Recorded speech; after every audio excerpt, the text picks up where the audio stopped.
Hello friends, welcome back to our channel PKKV Notes Hub, and today we are back with our part 3 of Notebook Reveal Class 7 Hindi. So let's start our video. In our previous videos we have completed the whole term 1, and in this video we are going to complete the term 2 portion. So let's start. तो ये हमारे term 2 का first chapter है गिरिधर कविराय की कुंडलियाँ, chapter number 6। यहाँ पर सबसे पहले कुंडलियाँ लिखी गई हैं और कवि का नाम है गिरिधर कविराय। ये एक पेज टर्म 2 का था इसलिए छोड़ा गया है। फिर यहाँ पर भावार्थ लिखे हैं उन्हीं कुंडलियों के। उसके बाद में पाठ से मेरी समझ से।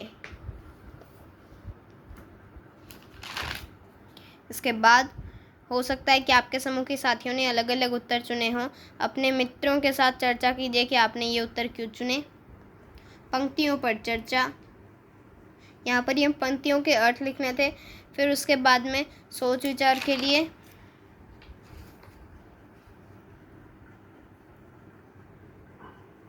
उसके बाद में शब्द से जुड़े शब्द, यहाँ पे एक शब्द दिया है तो इससे जुड़े हमें कुछ शब्द लिखने को कहा गया था। फिर कविता की रचना, कविता की विशेषता के बारे में लिखना था कि कविता में क्या क्या विशेषताएं दी गई हैं। उसके बाद में कविता की विशेषताएं और कविता की पंक्तियों का मिलान करना था। फिर काल से जुड़े शब्द जो कि भूतकाल, वर्तमान काल और भविष्य काल के बारे में बताया गया है, उसमें हमें ये कुछ वर्ड्स दिए गए थे, इन पर से सेंटेंस बनाना था। फिर पाठ से आगे आपकी बात, जो हम अपने खुद से बनाकर लिखते हैं हमारे अनुभव के बारे में। इसके बाद में यहाँ पर ये ख़त्म होने के बाद में लर्नर्स डायरी, यहाँ पे ये हमारा चैप्टर ख़त्म होता है, छात्रा दैनंदिनी। उसके बाद में वर्षा बहार, एक बहुत ही अनोखी कविता है जो कि मुकुटधर पांडिनी जी ने लिखी है। यहाँ पर कवि से परिचय। उसके बाद में पाठ से यहाँ पर कुछ MCQs दिए गए हैं। उसके बाद में हो सकता है कि आपके समूह के साथियों ने अलग अलग उत्तर चुने हों। अपने मित्रों के साथ चर्चा कीजिए कि आपने ये उत्तर ही क्यों चुने। फिर पंक्तियों पर चर्चा, पाठ में जो पंक्तियाँ दी गई हैं उनके अर्थ लिखने हैं, और यानी उनके क्या अर्थ हमें समझ में आए। सोच विचार के लिए कविता को एक बार पुनः ध्यान से पढ़िए, पता लगाइए और लिखिए, जैसे कि कविता में कौन कौन से गीत गाए जा रहे हैं, दोनों पंक्तियों में कौन सा दृश्य दिखाया जा रहा है, कविता में मुख्य रूप से कौन सी बात कही गई है। तो इस प्रकार से सोच विचार के लिए में क्वेश्चंस दिए गए हैं। फिर अनुमान और कल्पना से, जिसमें हमें अपने समूह में मिलकर चर्चा करनी है और उनके उत्तर लिखने हैं। तो इसी प्रकार इनके क्वेश्चंस दिए गए हैं। इसके बाद में शब्द से जुड़े शब्द, जैसे पिछले चैप्टर में भी दिए गए थे। फिर विशेषण विशेष्य पर एक टेबल दी गई थी जिसे फिल करना है।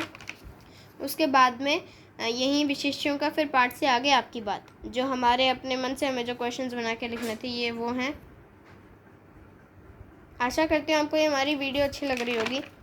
उसके बाद में आज की पहेली, जिसमें पिक्चर्स और पहेली के हिसाब से हमें आंसर को आइडेंटिफाई करना है, जो कि ऋतुओं से रिलेटेड है। इसके बाद में छात्रा दैनंदिनी। उसके बाद में बिरजू महाराज से साक्षात्कार का पाठ शुरू होता है, जिसमें पाठ से मेरी समझ से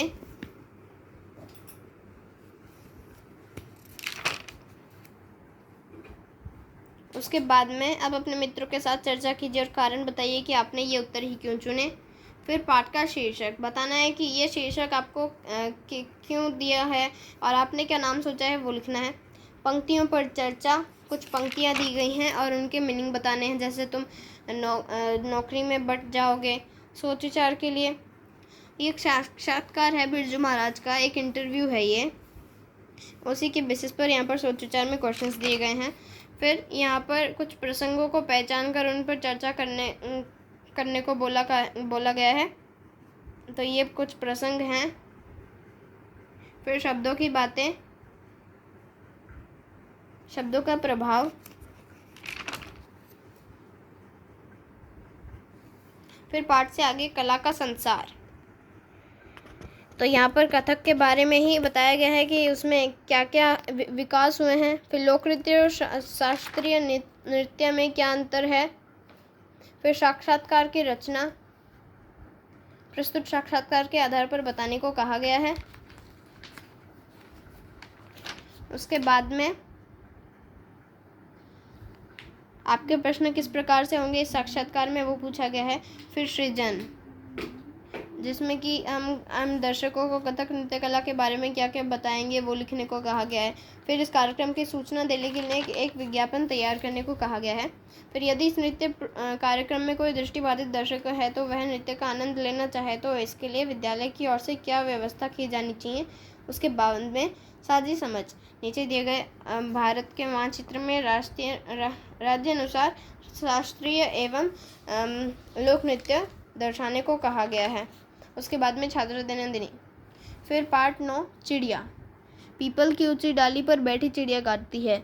ये पार्ट चिड़िया से रिलेटेड है, जो कि बहुत अच्छा पार्ट है और इसमें हमें चिड़िया के सभी संघर्ष के बारे में बताया गया है। इसमें चिड़िया और इंसानों के बीच का जो अंतर है उसे बताया गया है। आर.सी. प्रसाद सिंह ने ये पार्ट लिखा है। पार्ट से मेरी समझ से, तो इस पार्ट में ये बताया गया है कि किस प्रकार जो चिड़िया हैं उन्हें जितनी ज़रूरत है वो उतना ही इकट्ठा करती हैं, लेकिन जो इंसान हैं वो हद से ज़्यादा इकट्ठा करते हैं। फिर सोच विचार के लिए ये भी बताया गया है कि अगर यहाँ पर जैसे क्वेश्चन में दिया गया है कि अगर पक्षियों की तरह इंसान भी मिलजुल कर रहने लग जाएं तो उनके बहुत सारे फ़ायदे भी हैं। अनुमान और कल्पना से। फिर साथ साथ, तो हमारे परिवेश में चिड़ियाओं का क्यों रहना ज़रूरी है, हम अपने आसपास रहने वाले पशु पक्षियों की कैसे सहायता कर सकते हैं, हमारा पर्यावरण जिसमें मनुष्य द्वारा किए गए क्या कार्य हैं, बचाव के क्या उपाय हैं। तो यहाँ पे हमारा ये चैप्टर ख़त्म होता है। यहाँ पे छात्रा दैनंदिनी, तो यहाँ पर हमारा नोटबुक रिवील ख़त्म होता है। आशा करती हूँ आपको ये हमारी नोटबुक अच्छी लगी होगी, वीडियो अच्छी लगी होगी। अगर आपको वीडियो अच्छी लगी हो तो प्लीज़ हमारे चैनल को सब्सक्राइब कीजिएगा और एक अच्छा सा कमेंट बॉक्स में छोड़िएगा। साथ में वीडियो को लाइक करना मत भूलिएगा। तब तक के लिए धन्यवाद।